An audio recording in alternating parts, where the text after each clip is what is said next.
ज्यादा बोला है सबने यहाँ पर अच्छी तरह सुनिए, धमाका है ये। हर बजट को बनाने में एक परिवेश होता है। क्या प्राथमिकताएं होनी चाहिए, इस समय देश की क्या स्थिति है? मुझे लगता है देश में इस समय बेरोजगारी, महंगाई, आर्थिक असमानता और जो रूरल डिस्ट्रेस है, जो ग्रामीण अर्थव्यवस्था में दिक्कतें हैं, जो वहां पर गिरती हुई आय है, जो कंजम्पशन जो 2/3 जीडीपी का होता है उसका ठप हो जाना है, वो बड़ी समस्याएं थी।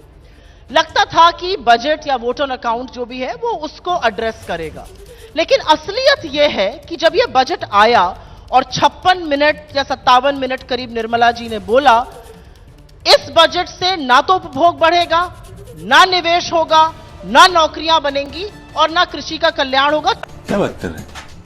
निर्मला जी ने चेस ग्रैंड मास्टर का नाम लिया, बहुत अच्छा लगा मुझे सुनकर। हो सकता है अगली बार हॉकी का भी नाम ले लें, हो सकता है उनके ट्रेन किए वो लोग, मुझे नहीं पता। मैं एक महिला होने के नाते सोच रही थी काश उन्होंने इस देश की होनहार कुश्ती लड़ने वाली पहलवान बेटियों का भी नाम लिया होता। अगर लिया होता तो मुझे फक्र होता। ये सब दोगलापन है, मैं तेरा दोगलापन उतारता हूँ। अगर देश में खेल के लिए वातावरण अच्छा नहीं होता तो एशियन गेम्स में हमारी टैली 100 के ऊपर पार नहीं करती। ये प्रमाण है इस बात का कि खेल के लिए एक अनुकूल वातावरण है। वाह मोदी जी, वाह वाह। अब आते हैं बजट पे। देखिए क्या है, हमारा पिछले कई बजट से सबसे ज्यादा जो एम्फेसिस है वो कैपिटल आउटले के ऊपर है। कैपिटल आउटले क्या होता है कि आपकी मूलभूत ताकत को बढ़ाता है।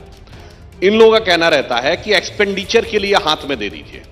जैसे एक छोटा सा उदाहरण बताता हूं कि गांव में यदि किसी व्यक्ति को, किसान के हाथ में पैसा दे दीजिए। एक है कि बिजली, सड़क, पानी, डाटा, हर चीज अवेलेबल करा दीजिए। दूसरा उदाहरण देता हूं, बच्चे को जेब खर्च दीजिए या स्कॉलरशिप दीजिए। स्कॉलरशिप देंगे तो वो तुरंत उसे नहीं लगेगा कि मेरे हाथ में, मेरे स्कॉलरशिप इस बात के लिए प्रेरणा देगी कि पढ़ना पड़ेगा और पढ़ने के बाद मिलेगा तो आगे जाके उसकी ग्रोथ बहुत स्ट्रांग होगी।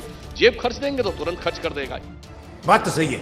इसीलिए इस बार भी आप देखें 11% बढ़ाकर 11,11,000 करोड़ रुपए का कैपिटल आउटले किया गया है।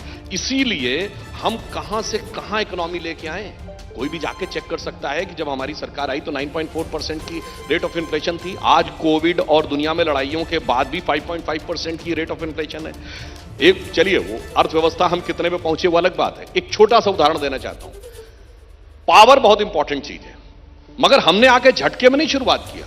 अगर भारत को डेवलप्ड इकोनॉमी बनाना है तो पावर का रिक्वायरमेंट है ना, उसके लिए हमें क्लीन एनर्जी चाहिए। हमने क्लीन एनर्जी के लिए टारगेट किया कि 40% इंस्टॉल कैपेसिटी 2030 तक होनी चाहिए, 2022 में पूरी हो गई। हमने सोलर एनर्जी में 25 गुना की छलांग लगाई। अब इस समय हम दुनिया में 5th बिगेस्ट हैं सोलर एनर्जी में। अब जाके जब हमने सोलर पैनल्स का प्रोडक्शन प्रोडक्ट लिंक इक्विटी में शुरू कर दिया, तब हमने कहा कि अब 1 करोड़ घर बनेंगे। अब सुनिए मजेदार बात क्या है, उन पे इंस्टॉल्ड होगी इलेक्ट्रिसिटी, अब फ्री की इलेक्ट्रिसिटी मिलेगी। ये कहते थे फ्री की बांट दो, फ्री की बांट दो। अरे भाई बांटते जाओगे, उसके बाद क्या होगा कि जो बिजली वाली कंपनियां वो घाटे में आती चली जाएंगी। हमने वो व्यवस्था की कि अब उनके घर पे बिजली होगी और फ्री की बिजली ऊपर से ही मिलेगी। ये अंतर है हमारी सोच और इनकी सोच में, किस ढंग से कौन देश को किस तरफ ले जाना चाहता है। और अभी तो रुको, क्लाइमैक्स अभी बाकी। इसीलिए हम पूरी तरीके से विश्वास है, हमारी गारंटी बहुत स्पष्ट है। हमारी गारंटी ने क्या किया है, मैंने आपको बताया कि सोलर में हम 5th लार्जेस्ट बने हैं, 4th लार्जेस्ट बने हैं installed capacity of clean energy में। अगर हम उस समय देखें तो हम 3rd लार्जेस्ट हैं ऑटोमोबाइल में। आप कह रहे हैं खर्च नहीं हो पा रहा। अगर इकोनॉमी लोगों की परचेजिंग पावर नहीं बढ़ी है तो अभी पिछले साल 41 लाख लोगों ने 4 व्हीलर खरीदे। कहां से खरीद लिए? मतलब आप आमदनी घट गई और खरीद लिए हैं। थोड़ा बात अजीब नहीं लगती है? नाइस। ये जो मकान खरीदे गए, साधारण मकान जो 1 करोड़ से नीचे के होते हैं, वो 24% बढ़ोतरी हुई है। जो लग्जरी मकान जो 1.5 करोड़ या उससे ऊपर के होते हैं उनमें 31% की हुई है। तो मतलब आमदनी नहीं बढ़ी मगर मकान खरीद लिए लोगों ने। ठीक है। मुझे लगता है बहुत सारी चीजें बहुत स्पष्ट दिखाई पड़ रही। इसलिए मोदी जी जिस गंभीरता के साथ इन विपरीत परिस्थितियों में देश को आगे ले जा रहे हैं, देश उसी विश्वास के साथ उनके साथ खड़ा है। यही नहीं, अभी और सुनिए। भारत की नहीं, आपने कहा 25 साल से आप बजट देख रही हैं। मैं चुनौती से कहता हूं, जब से 200 साल से जब से डाटा अवेलेबल है, कोई ईयर बताइए जब all G7 countries negative growth rate. I challenge. Sudhanshu ji, ये गवर्नमेंट ऑफ इंडिया का डेटा है, इसको तो मत झुठलाइए। इसको झुठलाएंगे तो निर्मला जी की तरह झुठला नहीं रहा हूं। वो एक एक्सेप्शनल परिस्थिति, लॉकडाउन, सारे वर्ल्ड की ग्रोथ रेट नेगेटिव हो गई। आप 2008 से कंपैरिजन कर रही हैं? 2008 से बड़ा रिसेशन -23 किसी की नहीं हुई। बोलिए मैडम। 1992 उससे बड़ा डिप्रेशन था, ग्रेट डिप्रेशन 1929 उससे बड़ा डिप्रेशन था। क्या बात करते हैं, मगर निगेटिव ग्रोथ रेट सारे के सारे वर्ल्ड की हो गई हो, ये केवल ऐसा था।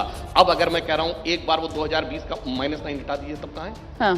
इसलिए मैं शुक्रगुजार हूं कि इन्होंने ये बात एक्सेप्ट कर ली कि सामने वास्तविक हकीकत क्या थी। इसलिए अगर उसके बाद ये 4 करी, इसका मतलब 2020 का कदम कितनी तेजी से आगे बढ़े, वो बात एक्सेप्ट हो गई।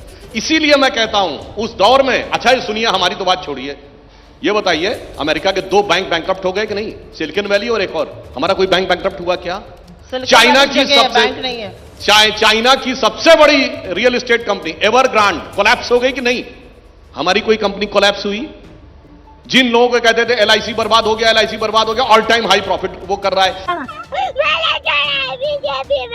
इसलिए मैं कह रहा हूं, अच्छा अगल बगल वालों को तो छोड़ ही दीजिए, वो पाकिस्तान में क्या हो गया और श्रीलंका क्या हो गया, उलट पलट गए, सब कुछ ये हो गया। इसलिए मैं कह रहा हूं दुनिया में सुनामी आ गई, अगल बगल जहाज उलट पलट गए, जहाज वाले डह गए। ये कहते नहीं हिचकोले क्यों लग रहे हैं, इसके लिए सुनामी नहीं, जहाज का कैप्टन जिम्मेदार है।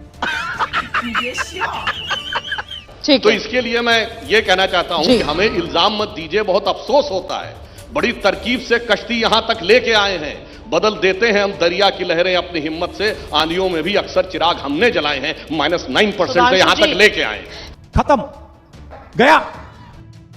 दोस्तों आप लोग वीडियो को राष्ट्रहित के लिए लाइक और फॉलो कर लेना।